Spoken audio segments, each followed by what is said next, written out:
أعوذ بالله من الشيطان الرجيم بسم الله الرحمن الرحيم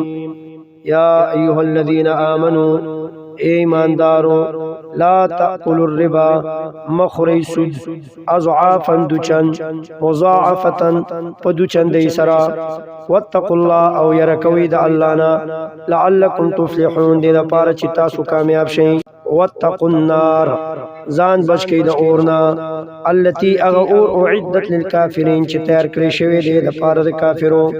واطيعوا الله او تابعداري کوي د الله والرسول او د رسول د الله لعلكم ترحمون د لپاره چې پتا سو باندې رحم وکړي شي وسارعوا او جلدی کوي تلوار کوي الی مغفرت بخنتا من ربکم د طرفا د رب تاسو وجنت او داسی جنت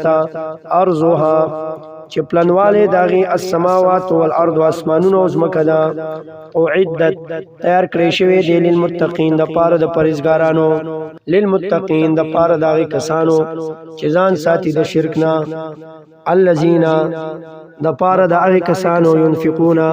چې خرج کوي خپل مالونه په سرا په خوشالۍ کې والضراء او په تکلیفونو کې والکاظمین او تیرون کې دي الغیظ د غصې خپلې والعافین او معافی کون کی دیان الناس خلقتا والله او الله پاک يحب المحسنین من کید داس احسان کون کو سرا والذین او داغ کسان دی اذا فعلوا کله چو کی دی فاحشتا سگنا سبی حیائی والذین او داغ کسان دی اذا فعلوا کله چو کی فاحشتا صد گناکار او ظلموا یا ظلموا کی انفسهم فخپل ځانونو ذکر الله نو یادی الله پاک پستغفروا نو بخنه غواړي لذنوبهم د پاره د خپل ګناهونو و من یغفر الذنوب او سوک دی چې بخنو کې د ګناهونو الا الله سوا د الله نه ولم یسروا او دی همیشواله نه کوي علامه پاغه ګناه فعلوا چې دی کړي دا او هم یعلمون او حال دا چې دی پويږي چې بخنه یو الله کوي اولئک دق کسان جزاؤهم بدل دی مغفرتون بخنه دا من ربهم د طرفا د رب د دینا وجنات او داسي باغونه دي تجري چې بهيږي من تحتها لاندې داغینا الانهار ولي خالدین همیشه وی فیا پاغي کې ونعم اجر العاملین او خدای اجر د عمل کوونکو ونعم او خدا اجر العاملین بدل د داسې عمل کوونکو قد خلت یقینا تیر شوی دی من قبلکم ساسو نمخکی سنن نمونی د هلاکت فسیرون پس وګرځي فی الارض پزمکه کې فانظرون وګوري په نظر د عبرت سره کیف کانا سرنګ وو عاقبت المکذبین انجام د دروغجنتیا کوونکو هاذا د قران کریم بیان دی للناس د پاره د خلقو وهدن اولار خودن کې نه و موعظه او نصیحت کې للمتقین د پاره د پرهیزګارانو ولا او سستی مکوي ولا تحزنوا او مغم جن کیږي وانتم الاعلون او تاسو اوچتیه ان کنتم مؤمنین کچره تاسو مؤمنان یې ان يمسسكم کچرتا رسیدلی تاسو تقرح زخم فقد مس القوم یقینا رسیدلی دی قوم کافر تا قرح زخم مثله د دی پشان وتلك الايام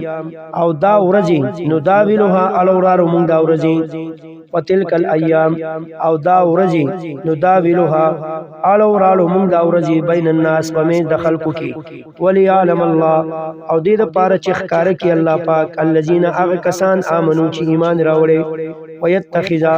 او جوړ کی منکم ساسنا شهدا شهیدان والله او الله پاک لا يحب الظالمين مننا کید الظالمان سرا وليمحص الله او دې د پاره چې پاک کی الله پاک خالص کی الله پاک الذين اغه کسان امنو چې ایمان راوړي دي ويمحق الكافرين او ختم کی کافرو ام حسبتم آیا ګمان کوي تاسو ان تدخلوا الجنه چې داخل بشي جنت ته ولما يعلم الله او لا ترسا ندیخ کار کړی الله پاک الذين اغه کسان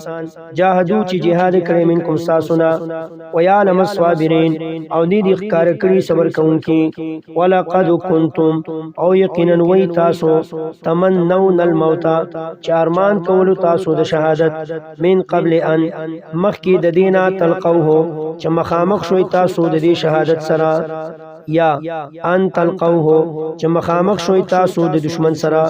فقد رأیتموه پس یقینا ولیدلو تاسو دا شهادت وانتم تنظرون او حال دا چې تاسو ورته کتل